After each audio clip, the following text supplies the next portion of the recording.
இது சேஃப்டியின் கருவியாக ஆகிவிடுகின்றது. ஓம் சாந்தி. சக்திசாலியான ஆத்மாவாக யார் இருக்கின்றாரோ அவர் உறுதித்தன்மையின் சக்தி மூலம் செகண்டில் கூட குறைந்த நேரத்தில் வீணானவைகளை முடித்து விடுகிறார்கள். சுத்த சங்கல்பத்தின் சக்தியை அறிந்து கொண்டால் ஒரு சுத்த மற்றும் சக்திசாலியான சங்கல்பம் மிகுந்த அதிசயம் செய்ய முடிகின்றது.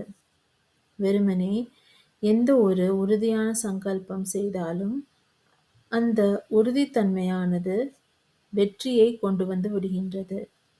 அனைவருக்காகவும் சுத்த சங்கல்பங்கள் என்கின்ற பந்தனம் அல்லது சுற்றி வளைப்பதினால் அப்படிப்பட்ட பந்தனமாக ஆகிவிடுகின்றது. எப்படி என்றால் சிறிய பலவீனங்களாக இருந்தாலும் கூட அவற்றுக்காகவும் இந்த சுற்றி வளைப்பது, அதாவது இந்த பந்தனம் ஒரு குடைநிழலாக ஆகிவிடுகின்றது.